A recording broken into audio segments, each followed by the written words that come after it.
Hello friends, welcome to my channel pharmacy Mitra. आज हम लोग हॉस्पिटल एंड क्लिनिकल फार्मेसी के इम्पॉर्टेंट टॉपिक जो कि हॉस्पिटल फार्मेसी है उसके ऊपर बात करने वाले हैं। हॉस्पिटल्स के ऊपर एक अलग वीडियो मैंने बनाया है, आप चाहें तो उसे देख सकते हैं, उसका लिंक डिस्क्रिप्शन में दिया गया है। तो चलिए शुरू करते हैं इस वीडियो को। इस वीडियो में हम लोग बात करेंगे हॉस्पिटल फार्मेसी के डेफिनेशन के बारे में, उसके ऑब्जेक्टिव के बारे में, फंक्शन ऑफ हॉस्पिटल फार्मेसी के लेआउट, लोकेशन और वैसे कौन कौन से फैसिलिटीज़ हैं जो डिस्पेंसिंग और डिस्ट्रीब्यूशन के लिए चाहिए, flow chart of material, abilities of hospital pharmacy और अंत में हम लोग देखेंगे इंपॉर्टेंट क्वेश्चंस के बारे में। तो चलिए शुरू करते हैं इसके डेफिनेशन से।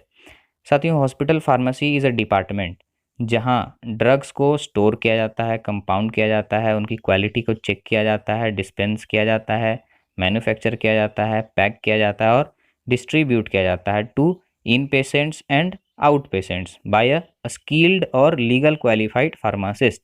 इन पेशेंट मतलब वैसे पेशेंट जो हॉस्पिटल में एडमिट हैं, और आउट पेशेंट मतलब जो सिर्फ रेगुलर चेकअप के लिए आते हैं, यानी कि ओपीडी पेशेंट। साथियों, जब किसी भी हॉस्पिटल में किसी प्रोफेशनल फार्मासिस्ट के अंतर्गत जब फार्मेसी की प्रैक्टिस की जाती है, फार्मेसी की प्रैक्टिस मतलब ड्रग्स का स्टोरिंग, कंपाउंडिंग, डिस्पेंसिंग एटीसी की जाती है, उसी को हम लोग हॉस्पिटल फार्मेसी कहते हैं। जो modern system of hospital pharmacy है वो हमें ड्रग्स के इंफॉर्मेशन और ड्रग्स के मॉनिटरिंग के बारे में भी जानकारी प्रोवाइड करता है। हॉस्पिटल फार्मेसी का सबसे पहला एग्जांपल बगदाद में इन 754 एडी फाउंड किया गया था, यानी कि पाया गया था। उसी समय से यह सिस्टम चलता आ रहा है। तो चलिए बात करेंगे ऑब्जेक्टिव्स के बारे में। तो पहला ऑब्जेक्टिव है to provide the right medicine, यानी किसी भी पेशेंट को सही दवा उपलब्ध करवाना, उचित दवा उपलब्ध करवाना, सही समय पर, सही क्वांटिटी में और कम से कम कॉस्ट के साथ। दूसरा है टू प्लान एंड ऑर्गेनाइज, जितने भी फार्मेसी के पॉलिसीज़ हैं उनको इम्प्लीमेंट करना। साथ ही पीटीसी, फार्मेसी थेराप्यूटिक कमेटी के जो डिसीजंस हैं उनको इम्प्लीमेंट करना, रिसर्च वर्क में पार्टिसिपेट करना और हॉस्पिटल को एज अ प्रॉफिट सेंटर बनाना। साथ ही काउंसलिंग, पेशेंट के काउंसलिंग पर जोर देना और इंफॉर्मेशन सेंटर ऑफ ड्रग्स के तौर पे काम करना कि सारे ड्रग्स की जानकारी यहाँ से मिल सके। और वैसे लार्ज वॉल्यूम पेरेंटल्स का मैन्युफैक्चर करना जो कि सूटेबल डोजेस फॉर्म्स हैं। अब बात करेंगे इसके फंक्शंस के बारे में।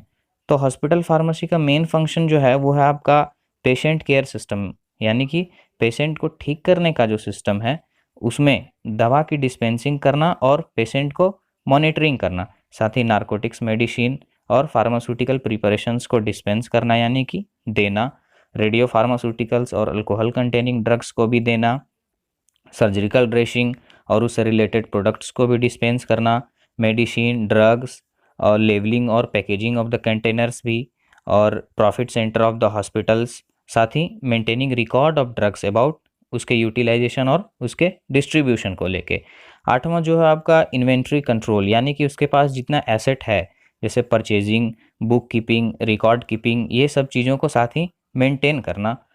नौवां है आपका sources of drug and medicines को रेगुलर चेक करना और जो मटेरियल हमने रिसीव कर लिया है उसके स्टैंडर्ड्स के बारे में चेक करना। साथ ही पीटीसी के जितने भी डिसीजंस हैं उनको मेंटेन करना और उनको इम्प्लीमेंट करना।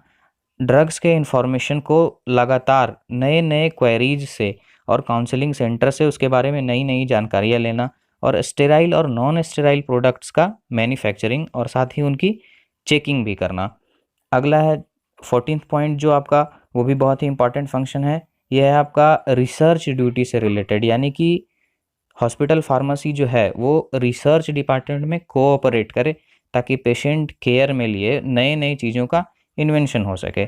अगला जो है वो आपका वेरियस प्रोग्राम्स, जैसे कि कुछ एजुकेशनल प्रोग्राम्स होते हैं, वैक्सीनेशंस प्रोग्राम होते हैं, उनमें पार्टिसिपेट करना ताकि कम्युनिटी हेल्थ को बेटर बनाया जा सके। तो ये थे हॉस्पिटल फार्मेसी के कुछ फंक्शंस के बारे में। आगे बढ़ते हैं और बात करते हैं हॉस्पिटल फार्मेसी के लोकेशन और उसके लेआउट, यानी कि कहाँ होना चाहिए और उसका डिज़ाइन क्या होना चाहिए।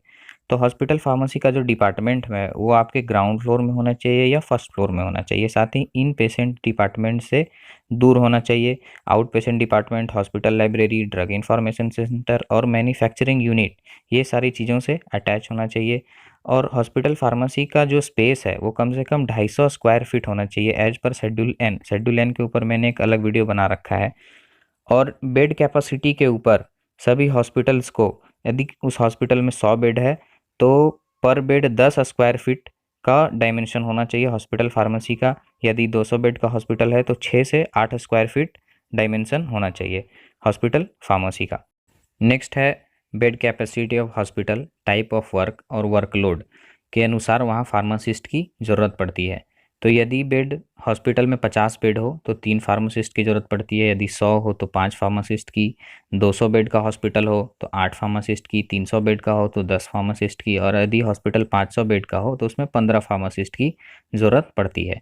साथ ही आउट पेशेंट अटेंडेंस और बेड स्ट्रेंथ का जो रेशियो है वो 3:1 होता है और प्रति 10 पेशेंट के लिए एक फार्मासिस्ट की ज़रूरत पड़ती है। अगला है आपका किसी भी हॉस्पिटल फार्मेसी में एक्यूरेट स्पेस होना चाहिए, मतलब जगह उपलब्ध होना चाहिए। कोल्ड स्टोरेज के लिए अलग जगह होना चाहिए, नारकोटिक ड्रग्स के स्टोरेज के लिए अलग जगह होना चाहिए, रेडियो फार्मास्यूटिकल्स के लिए होना चाहिए, मैन्युफैक्चरिंग सेक्शन के लिए अलग जगह होना चाहिए, आउट पेशेंट के डिस्पेंसिंग के लिए अलग जगह होना चाहिए, लेवलिंग एंड पैकेजिंग, वेइंग और कंपाउंडिंग, इन सभी चीज़ों के लिए अलग अलग जगह होना चाहिए।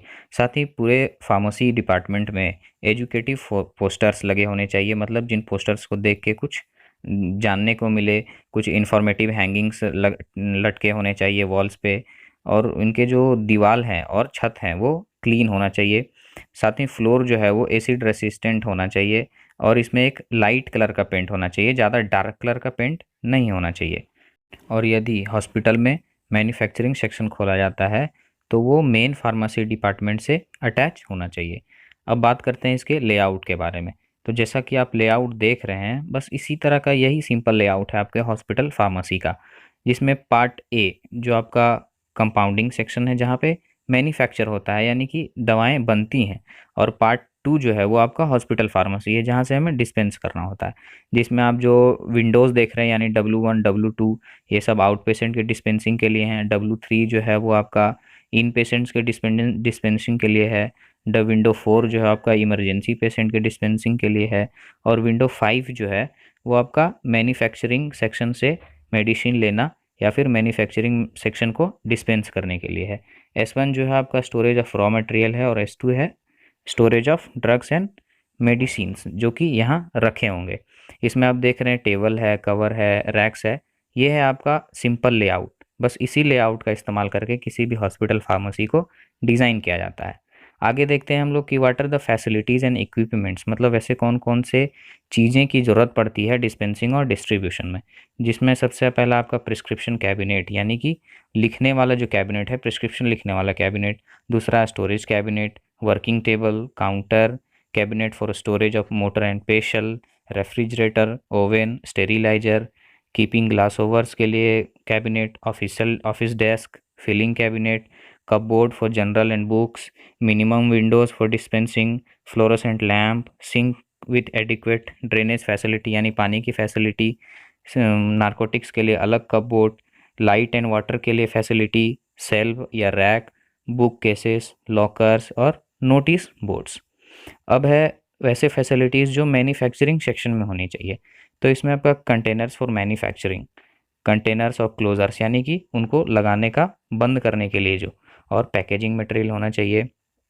बैलेंसेस फॉर वेइंग यानी कि नापने के लिए किलो तराजू जिसको बैलेंस बोलते हैं वो होना चाहिए। साथ ही मैन्युफैक्चरिंग और पैकेजिंग में जो मशीनरी रिक्वायर्ड होती है वो होनी चाहिए मैन्युफैक्चरिंग सेक्शन में। और वाटर डिस्टिलेशन प्लांट और स्टील्स होनी चाहिए।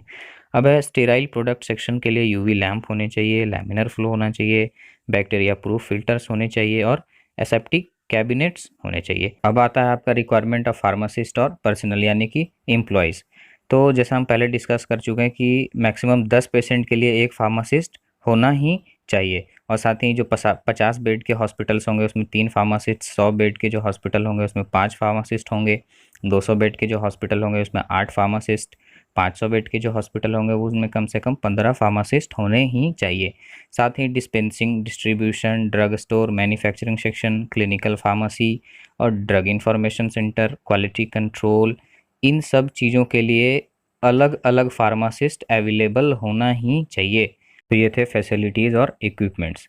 आगे बात करेंगे हम लोग फ्लो चार्ट ऑफ मटेरियल्स, यानी कि जो मटेरियल्स होते हैं वो फ्लो कैसे, यानी कि पेशेंट तक कैसे पहुंचता है। तो सबसे पहले हॉस्पिटल फार्मेसी, वो या तो आउटसाइड मैन्युफैक्चरिंग यूनिट या अपने हॉस्पिटल में चलाए जा रहे मैन्युफैक्चरिंग यूनिट से सप्लाई लेती है, ठीक है। उसके बाद फार्मेसी को जब सप्लाई मिलता है तो वहाँ से क्वालिटी कंट्रोल में जाता है, जो कि चेक होता है दवा के स्टैंडर्ड्स के बारे में। क्वालिटी कंट्रोल में आने के बाद दोबारा फिर से फार्मेसी में भेज दिया जाता है, जहाँ से फिर इन पेशेंट डिपार्टमेंट को इशू हो जाता है और आउट पेशेंट डिपार्टमेंट को इशू कर दिया जाता है। तो ये है आपका सिंपल सा लॉजिक कि सबसे पहले जितने भी मैन्युफैक्चरिंग यूनिट है उनसे फार्मेसी में आता है, फार्मेसी से क्वालिटी कंट्रोल और क्वालिटी कंट्रोल से इन पेशेंट और आउट पेशेंट को। आगे बात करेंगे हम लोग एबिलिटीज़ ऑफ हॉस्पिटल फार्मेसी के बारे में। कुछ एबिलिटीज़ दी गई हैं जिनमें है वो ड्रग्स के एक्शन और उनके बारे में जानकारी। दूसरा है आपका फार्मास्यूटिकल मैन्युफैक्चरिंग प्रोग्राम्स के डेवलपमेंट को लेकर के, और इन्वेंट्री कंट्रोल, यानी कि जितने एसेट्स उसके पास हैं या वो बन चुके हैं या पैक हो रहे हैं या जितने भी एसेट्स हैं उनके बारे में। और अगला है आपका रिसर्च एक्टिविटीज़ में पार्टिसिपेट करना, साथ ही टीचिंग और ट्रेनिंग प्रोग्राम्स चलाना, और administration and management of hospital pharmacy. तो ये है आपके हॉस्पिटल फार्मेसी के कुछ एबिलिटीज़। और अंत में हम लोग बात करते हैं इस टॉपिक से पूछे जाने वाले इंपॉर्टेंट क्वेश्चंस के बारे में, जिसमें सबसे फर्स्ट क्वेश्चन है आपका डिफाइन हॉस्पिटल फार्मेसी। दूसरा क्वेश्चन है आपका what are the functions and objectives of hospital pharmacy. अगला क्वेश्चन है आपका फ्लो चार्ट ऑफ मटेरियल से रिलेटेड, और अगला क्वेश्चन है एबिलिटीज़ ऑफ हॉस्पिटल फार्मेसी के रिलेटेड। तो very very thank you for watching this video. मिलते हैं अगले वीडियो में अगले कंटेंट के साथ। Very very thank you.